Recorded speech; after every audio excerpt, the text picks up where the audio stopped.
오늘 본문 보면 아브라함의 아들이 이삭인데 이삭이 하나님을 경외하는 신앙의 사람이었습니다. 그런데 그가 살고 있는 가나안 땅에 흉년이 들었습니다. 기근이 온 것이죠. 여러분, 사람이 살아가다 보면 늘 풍년, 좋은 일 이런 것만 마주할 수는 없는 것이죠. 흉년을 만날 때도 있고 질병을 만날 때도 있고 그렇습니다. 예수 믿는 사람이라고 해서 질병도 없고 기근도 없고 흉년도 없다. 그러면 아마 예수 안 믿는 사람은 없을 거예요. 그런 걸 피해보기 위해서라도. 신앙인들도 이 세상을 살아가면서 기근을 당할 수도 있고 삶의 흉년을 만날 수도 있습니다. 근데 그때 신앙으로 대처하는 것이 좋은 신앙인이고 그때 신앙 없는 자처럼 행동하는 것이 이제 불신앙자들과 같은 행동일 것이죠. 근데 이삭이 하나님을 경외하는 신앙이었는데 그 땅에 기근이 닥치자 하나님은 이미 그 아버지 아브라함에게 가나안을 축복의 땅으로 주셨습니다. 거기는 약속의 땅이고 그리고 그와 그 후손이 영원히 하나님의 은총을 누릴 땅으로 이미 주셨다고요. 그런데 그곳에서 신앙이 기근이 닥치자 애굽 땅으로 내려가려고 애굽과 가나안 땅의 중간 지역인 그랄 아비멜렉 왕에게로 갔다가 거기서도 여의치 않자 거기서 또 한참 내려가면 애굽이라고 하는 땅이 있는데 애굽구라는 나라로 가고자 했다는 겁니다. 근데 애굽이라는 나라는 나일강을 우상으로 섬기는 나라이고 애굽이라는 말 자체가 검은 땅이란 말입니다. 옥토라는 말이죠. 땅일 좋은 땅입니다. 나일강의 삼각주에서 흘러나오는 강 때문에 메마르지 않고 사시사철 농사가 잘 되는 좋은 땅을 가지고 있는 곳이 애굽이라고요. 애굽 사람들은 땅을 믿고 나일강을 믿고 사는 우상의 나라입니다. 그래서 하나님의 백성은 땅을 믿기보다는 누구를 믿어야 됩니까? 위에 계신 하나님을 믿고 사는 사람이죠.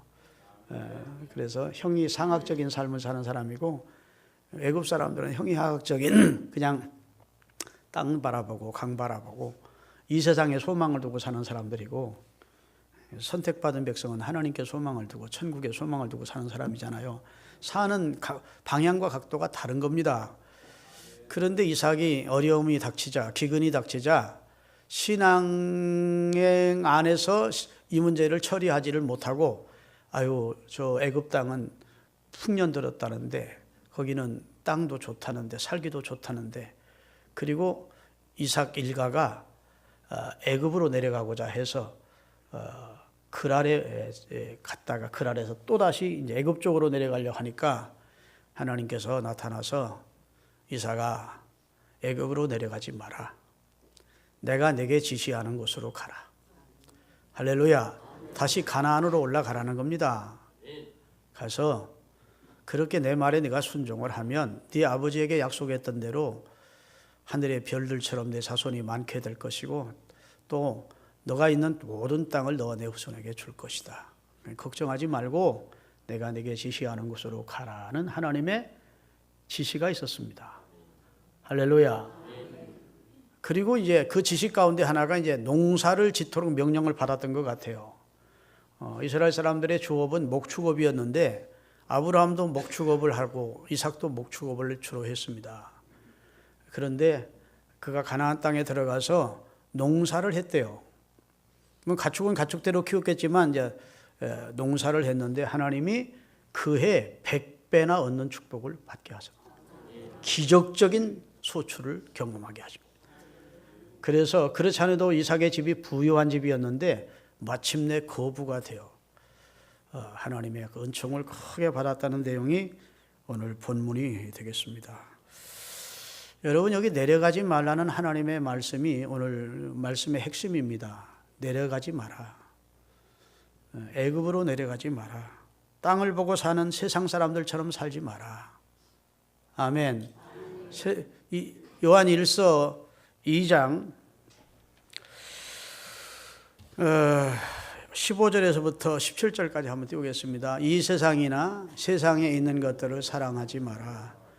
누구든지 세상을 사랑하면 아버지의 사랑이 그 속 안에 있지 아니하니 이는 세상에 있는 모든 것이 육신의 정욕, 안목의 정욕, 이생의 자랑이니 다 아버지 하나님께로부터 온 것이 아니요 세상으로부터 온 것이다. 세상이 아무리 좋게 보여도 검은 땅처럼 보이고 풍요로운 땅처럼 보이고 살만한 것처럼 보여도 세상으로 내려가지 말라는 겁니다. 세상을 사랑하지 말라는 겁니다.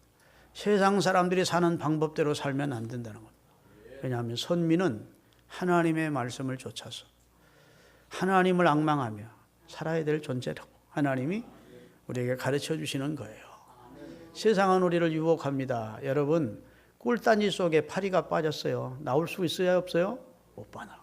그러니까 나방이 날아다니면서 파리를 유혹한 건 비웃습니다. 야 이놈아, 아무리 달다고 그냥 그 안에 들어가냐? 그러면 죽지. 약을 올렸어요. 한참 날아다니다 보니까 밤중이 됐는데 어디가 막 불이 화터불이 너무 그 불이 좋게 보이는 거예요. 그래가지고 가까이 하다가 거기에 타 죽었대. 불나방이. 남 비웃을 입장이 아니죠. 달콤하다고 화려하다고 가까이 하다가는 망한다는 거예요. 인도네시아에 가면 보르네오라고 하는 섬이 있습니다. 그 보르네오 섬에 야생 식물 가운데 네펜테스라고 하는 아름다운 식물이 있는데 그 식물의 자체가 너무너무 아름다운 자태와 그다음 아름다운 꽃이 그리고 향기를 풍긴다고 합니다. 그런데 그것으로 이제 지나가는 곤충을 유혹하는 겁니다. 화려한 꽃에다가 화려한 자태에다가 또 향기까지 바라니까 뭐 곤충들이 지나가다가 너무 화려하고 아름다웠고 그 향기가 유혹하니까 거기에 딱 앉는다는 거예요. 잎에 앉으면 생명이 끝나는 거예요. 그 곤충의 생명은 끝장나는 거예요. 딱 잎이 딱 접히면서 특수 소화액을 내서 거기에 걸려든 곤충을 녹이는 겁니다. 그래가지고 자기 영양가로 삼는 거예요. 오늘 경고가 이런, 이 세상도 그 정욕도 지나가지만 하나님의 뜻을 행하는 자만 영원히 거하니까 육신의 정욕이나 안목의 정욕이나 이생의 자랑을 쫓아 사는 세상 사람들처럼 아무리 화려하게 보여도 그 끝은 멸망이다. 그러니 세상을 사랑하지 말고 애굽으로 내려가지 말고 할렐루야, 하나님 쪽을 향해서 올라가는 삶을 살라고 권해 주신 내용이 오늘 본문의 말씀이 됩니다. 그러면 하나님이 그냥 올라가는 삶을 살고 하나님 쪽을 향해 사는 삶을 살면 그냥 그래 잘 사는구나, 그래 고맙다 하시느냐? 아니라는 겁니다. 100배나 얻는 복을 주시고 결과가 축복이 되도록 해주시겠다는 언약의 말씀을 하고 계신 줄로 믿으시기 바랍니다. 여러분, 내려갔다 올라갔다 하는 말씀을 읽다 보면 요나서를 읽게 되는데 그 요나서에 보면 요나는 초기 선지자입니다. 그는 요나는 선지자예요. 하나님의 말씀을 받아 반포하는 사람인데 초기 요나 선지자의 사역은 올라가는 삶이 아니라 내려가는 삶이었어요. 하나님께서 요나에게 니느웨로 가서 내가 전하는 말씀을 저들에게 전해주어라 하는 명령을 받았어요. 그런데 그는 그쪽으로 가지 않고 내려갑니다. 자, 요나서 1장 3절입니다. 그러나 요나가 여호와의 얼굴을 피하려고 일어나 다시스로 도망하려 하여 욥바로 올라갔더니 내려갔더니요. 여호와의 낯을 피하여 여호와를 등지고 욥바로 내려갔대요. 5절입니다. 자, 사공들이 두려워하여 각각 자기의 신을 부르고 또 배를 가볍게 하려고 그 가운데 물건을 바다에 던지니라. 그러나 요나는 어디까지 내려갔어요? 배 밑층에 내려가서 누워 깊이 잠이 든지라. 요나가 탄 배가 대풍을 만나서 뒤집힐 지경이 됐는데 요나는 그 배를 타고 선객들이 머무는 선실에 머물지 않고 배 밑창까지 내려갔대. 하나님의 낯을 피했으니까 마음이 편치 않아서 그랬는데 배 밑창까지 내려갔대. 15절입니다. 하나님이 그를 이제는 바다 밑까지 집어넣어 버립니다. 요나를 들어 바다에 던짐에 바다에 뛰노는 물이 곧 그친지라. 더 이상 내려갈 수 없을 것이 없을 만큼 하나님은 밑으로 내려버리셨다. 하나님의 낯을 피하는 삶은 내려가는 삶이에요. 요나가 깨달았습니다. 하나님을 경외하는 선지자니까 그런 상황을 만나니까 낯가달게 이런 어려움이 왔구나 깨달았어요. 그래서 요나서 2장 1절부터 2절 보면 하나님 앞에 회개하면서 하나님의 도움을 구하는 기도를 드립니다. 요나서 2장 1절. 요나 물고기 뱃속에서 그 하나님 여호와께 기도하여 이르되 내가 받는 고난으로 말미암아 여호와께 불러 아뢰었더니 주께서 내게 대답하셨고 내가 지옥과 같은 수월의 뱃속에서 부르짖었더니 주께서 내 음성을 들으셨나이다. 6절입니다. 내가 산의 뿌리까지, 바다에 보면 산은 이렇게 높지만 바다는 이렇게 깊은 산의 뿌리가 있을 거 아닙니까? 가장 깊은 곳까지 내려갔으며 땅이 그 빗장으로 나를 오래도록 막았사오나 나의 하나님 여호와여 주께서 내 생명을 어디에 던져요? 하나님을 등지고 사는 삶을 사는 그를 구덩이 속에 던져버렸다. 회개하는 겁니다. 깨닫고. 그랬더니 하나님이 제2의 기회를 주십니다. 물고기를 그로 토하게 해서 다시 니느웨로 가서 하나님의 말씀을 전하자 니느웨 백성들이 회개하고 돌이킴으로 니느웨가 구원받는 역사를 이루게 하세요. 내려가던 삶을 하나님이 깨우쳐서 구덩이 속에 던지시고 깊이 깨닫게 하시고 하나님을 찾게 하시고 다시 올라가는 삶으로 바꿔주셨던 내용이 요나서의 내용이에요. 여러분 룻기를 보면 나오미라고 하는 여인이 그 남편 엘리멜렉과 더불어 결혼을 한 후에 베들레헴에서 행복하게 살았습니다. 베들레헴은 떡집이란 뜻입니다. 하나님의 말씀이 있는 떡집 같은 그런 좋은 곳이 베들레헴인데 그 땅에 기근이 들므로 엘리멜렉과 그의 부인 나오미가 보따리를 싸고 모압이라고 하는 우상만 섬기는 죄악의 땅으로 이사를 가는 내용이 나옵니다. 한번 그 내용을 볼까요? 룻기 1절에서부터 다 같이 사사들이 지도하던 때 그 땅에 흉년이더니라 유다 베들레헴의 한 사람이 그의 아내와 두 아들을 데리고 모압장에 가서 거류하였는데 그의 이름은 엘리멜렉이요 그의 아내의 이름은 나오미요 그의 두 아들의 이름은 하나는 말론이고 하나는 길론이니 유다 베들레헴 에브라 사람이었더라. 그들이 모압 지방에 들어가서 거기 살더니 나오미의 남편 엘리멜렉이 죽고 나오미와 그의 두 아들만 남았으며 그들이 모압 여자 중에서 그들의 아내를 맞이하였는데 하나의 이름은 오르바요 하나의 이름은 누시더라. 그들이 거기서 거주한 지 10년쯤에 말론도와 길론 두 아들이 다 죽고 그 여인은 두 아들과 남편 뒤에 남았더라. 자, 베들레헴에서 이 신앙을 지키지 못하고 하나님을 경외하던 하나님의 사람이 우상을 섬기는 우상의 땅으로 모압으로 내려가세요. 모압은 롯이라고 하는 사람이 딸과 동침에서 낳은 부끄러운 자손들이 사는 우상 섬기는 땅이었어요. 절대로 하나님의 백성이 그곳에 가서 살면 안 돼요. 근데 그곳으로 내려갔다가 남편 죽고 두 아들 죽고 과부만 셋 남았대요.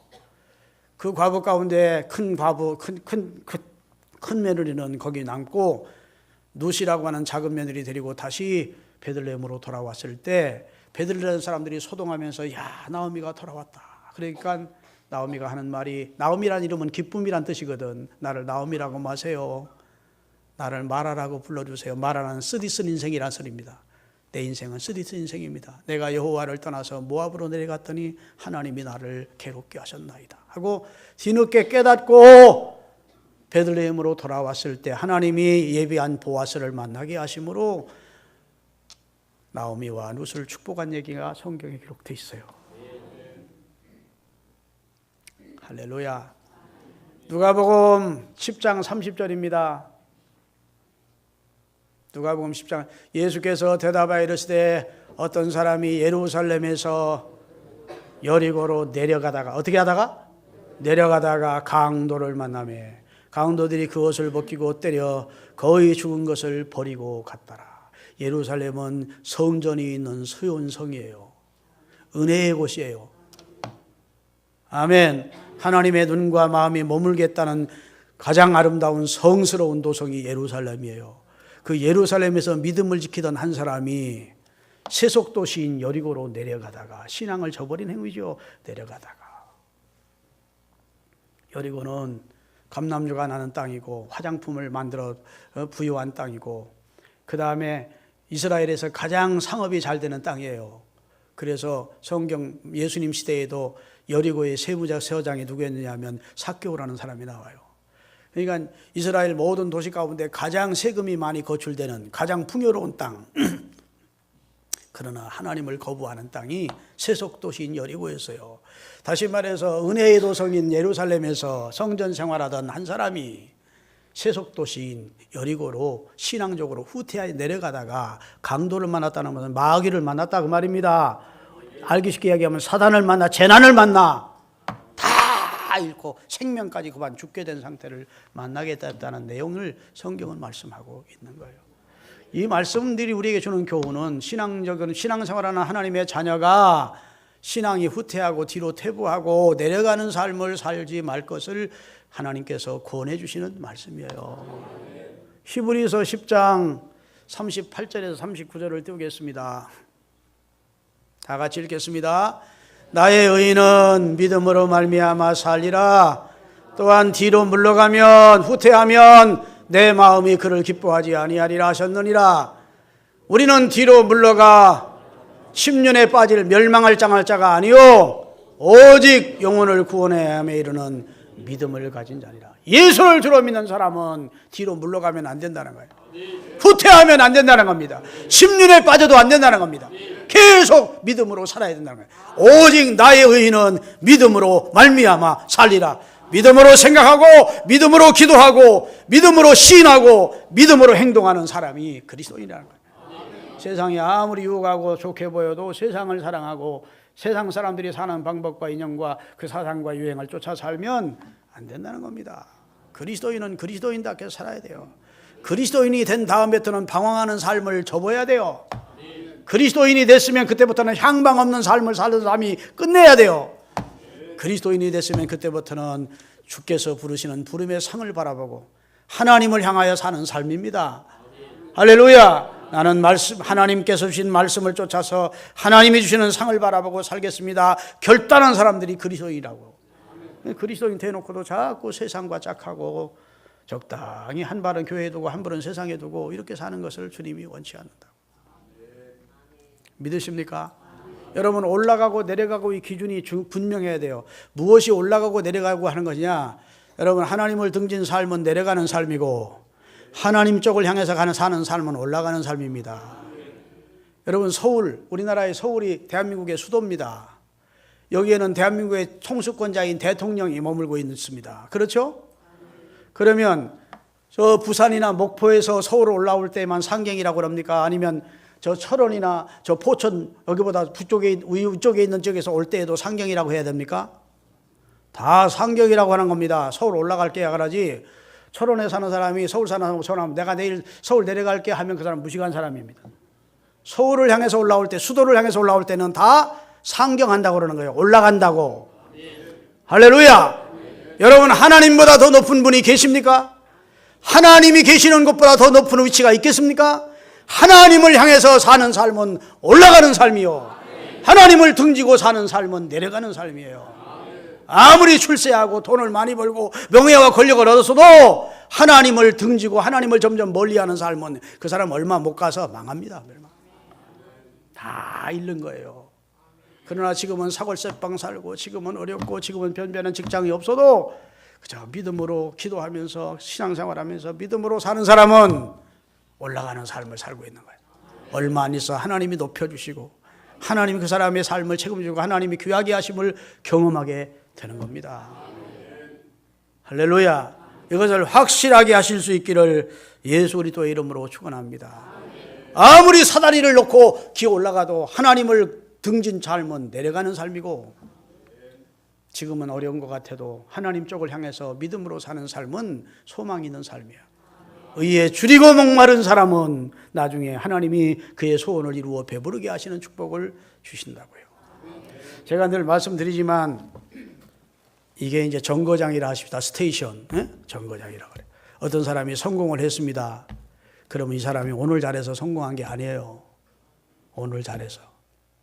이 사람이 성공할 수밖에 없는 성공의 길을 걸어가다가 성공이란 정거장에 도착한 겁니다. 그렇죠? 성실하게 살든지 하여튼 성공할 수밖에 없는 삶을 살다가 성공하는 겁니다. 복 받을 수밖에 없는 삶을 살다가 어떤 복 받는 것이지 어느 날 갑자기 복이 떨어지는 게 아니에요. 믿으십니까? 어떤 사람이 지금 실패를 했습니다. 그럼 그 사람이 오늘 잘못해서 실패한 게 아니에요. 실패할 수밖에 없는 길을 가다가 실패를 한 정거장을 만나는 거예요. 믿어서는 안 될 사람을 믿는다든지, 처음에 사업할 때는 성실하게 겸손하게 성실하게 하던 사람이 사업 좀 성공했다고 적은 성공에 자만해져 가지고 그다음부터는 즐기기나 하려고 그다음 게을러지고 그러다가 실패하든지 하여튼 실패하면 그날 실패한 게 아니고 실패의 길을 가다 실패하는 거고 성공의 길을 가다 성공하는 거예요. 마찬가지로 하나님을 향해서 사는 삶은 성공을 향해서 축복을 향해 가는 삶이요. 하나님을 등지고 사는 삶은 실상은 아무리 위치적으로는 더 올라가는 것 같아도 내려가는 삶이라는 기준이 분명한 여러분들이 되실 수 있기를 예수 그리스도의 이름으로 축원합니다. 할렐루야. 그래서 아무리 내 삶 속에 어려움이 와도 여러분 흔들리지 마시고 신앙 안에서 인내심을 가지고 지켜가면서 신앙을 지켜가고 묵묵히 하나님 쪽을 향해서 걸어가시는 여러분이 되시기를 바랍니다. 성공은 했는데 신앙은 져버렸다? 실패하는 겁니다. 성공은 했는데 신앙은 뒷전이야. 예전에는 신앙생활 잘했는데 이제 세상에서 성공하다 보니까 점점 예배생활이나 기도생활이나 그 다음에 신앙생활이 점점 태만해지고 뒤로 갔어. 그러면 그 사람은 축복받은 게 아니에요. 그 다음에 다가올 실패를 맛봐야 되는 겁니다. 목사님 교회 나왔더니 공갈치네. 공갈 아니야.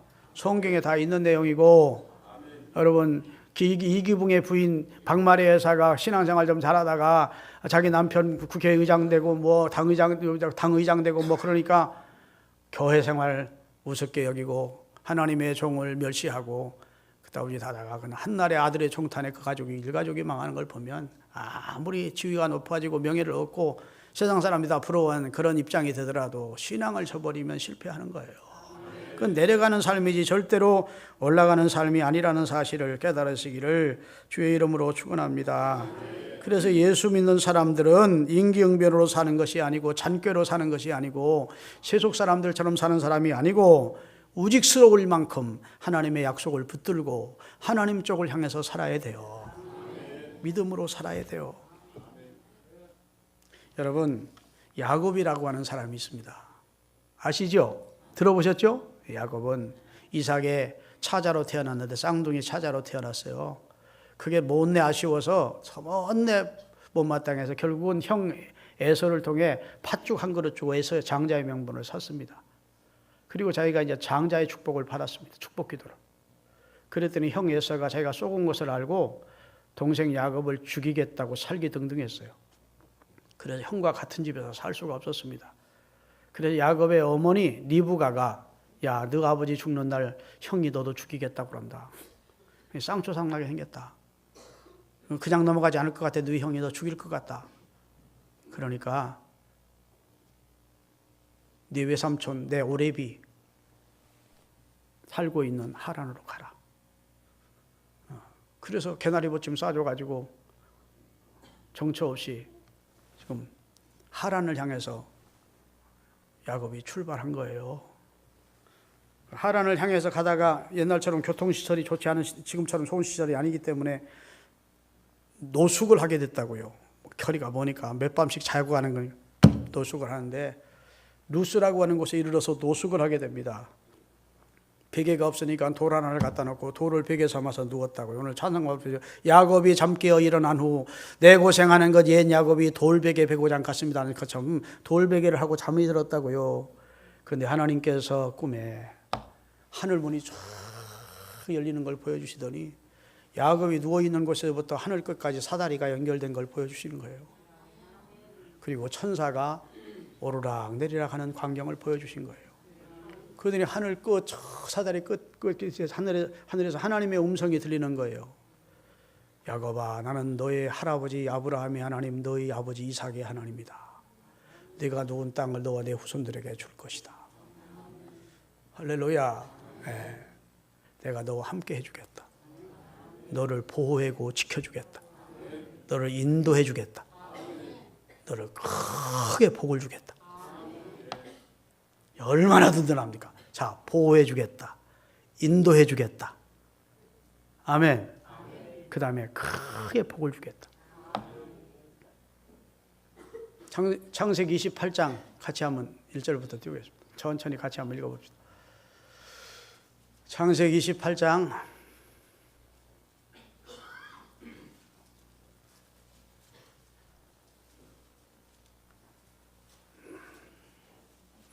같이 읽겠습니다.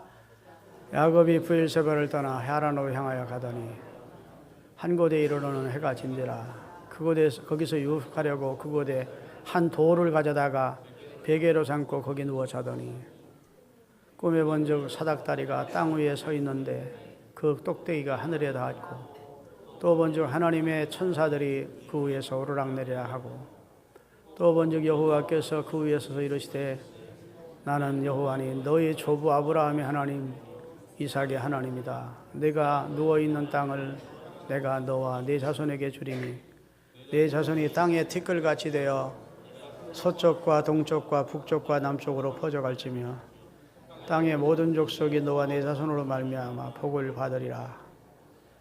내가 너와 함께 있어 네가 어디로 가든지 너를 지키며 너를 이끌어 이 땅으로 돌아오게 할지라.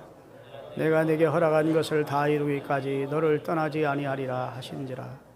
야곱이 잠이 깨어 이르되 여호와께서 과연 어디 계셔요? 나와 함께 하시는구나. 여기 계시는구나.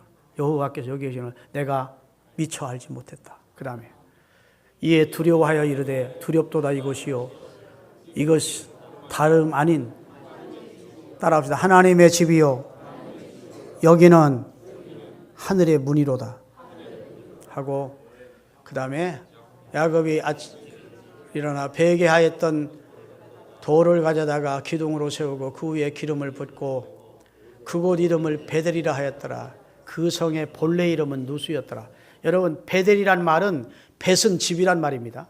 베들레헴 할 때는 떡집이라 소리. 네헴이라고 말은 떡이란 말이고 벳은 집이에요. 떡집이라 소리고 벳엘 하면 엘로힘 엘샤다이 하나님이란 말입니다.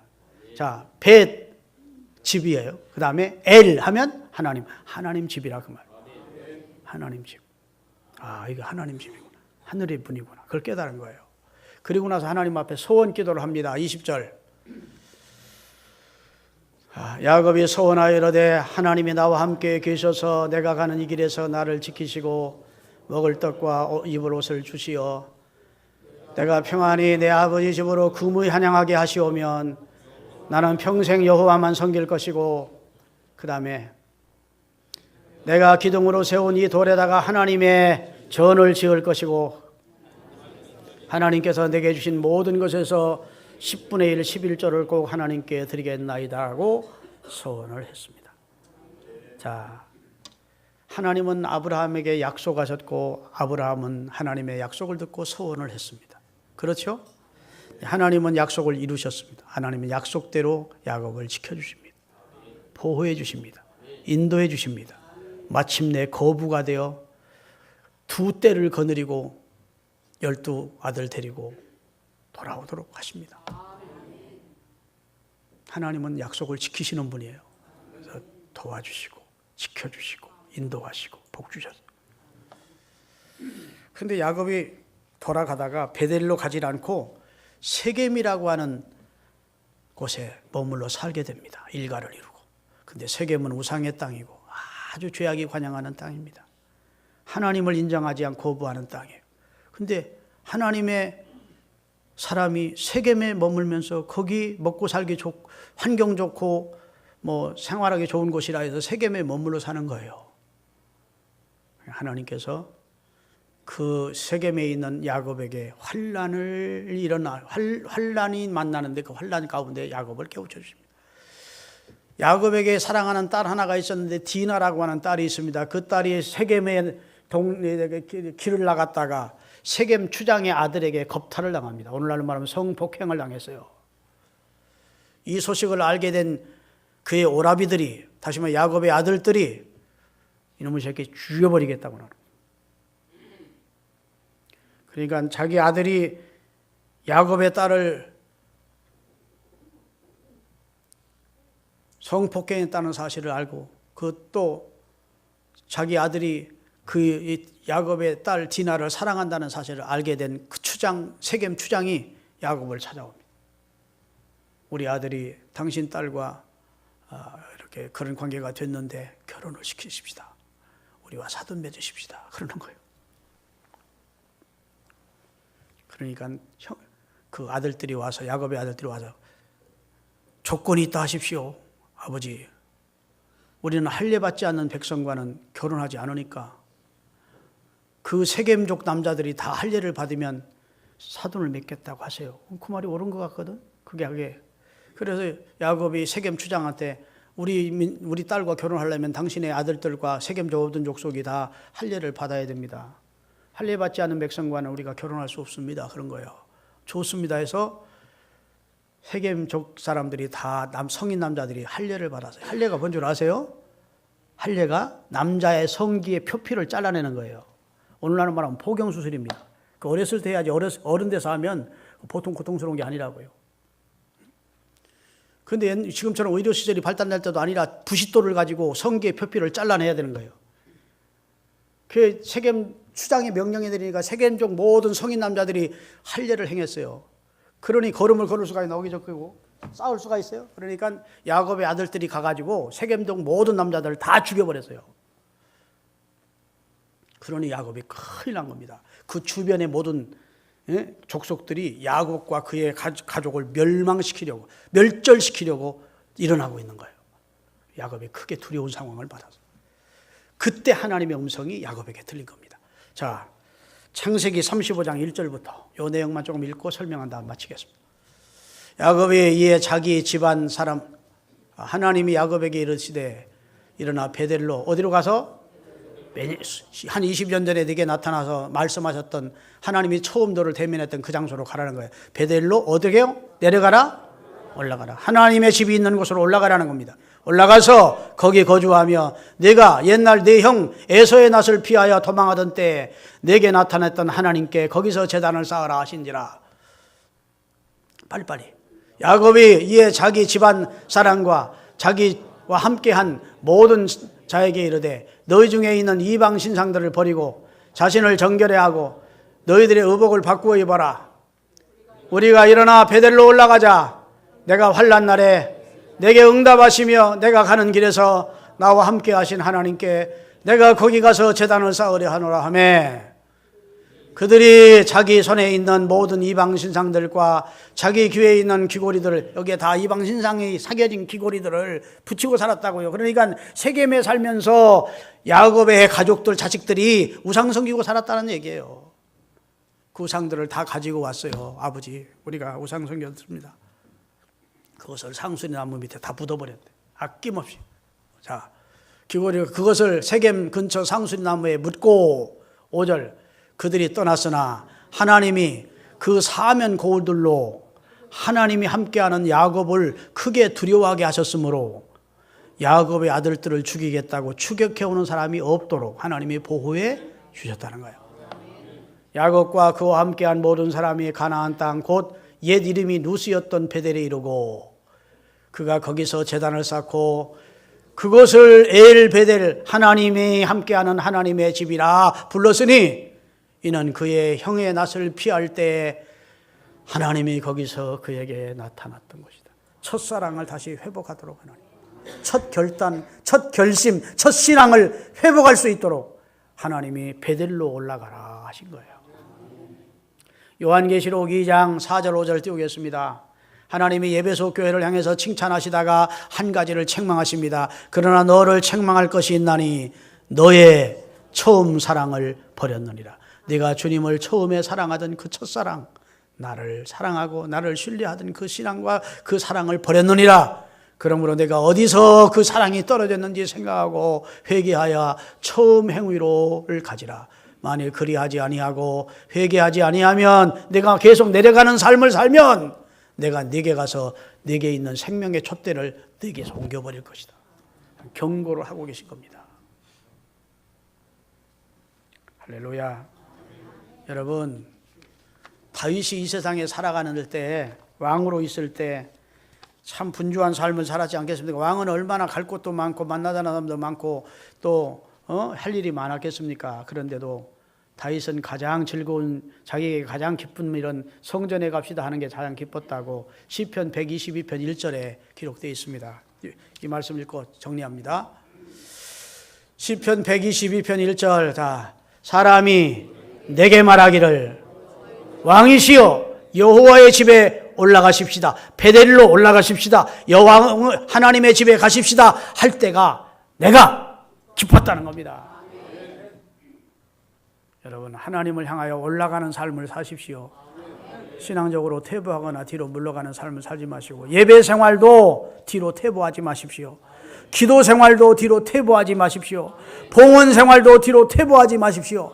뒤로 물러가면 침륜에 빠지, 뒤로 물러가는 사는 사람을 하나님이 기뻐하지 않는데, 예전에는 예배 생활 잘했는데 예배 생활 점점 등한히 한다. 퇴보하는 거예요. 기도 생활 예전에는 많이 했는데 기도 생활 안 한다. 퇴보하는 거예요. 내려가는 거예요. 할렐루야. 그전에 하나님 앞에 감사함을 드리고 현금을 받을 때도 기쁨으로 드리는 아깝기만 하고 하나님 앞에 드리는 횟수가 적어져. 퇴보하는 거예요. 하나님을 사랑하는 마음이 식어지는 거예요. 그리고 세상 쪽으로 마음이 자꾸 기울어지는 거예요. 그리하지 않기를 바랍니다. 무조건 내려가고 올라가고 이 기준은 하나님 쪽을 향해 가면 올라가는 것이고, 하나님을 등진 삶은 내려가는 삶이다. 이 기준만 확실히 하고 가시기를 주의 이름으로 축원합니다. 기도하시겠습니다.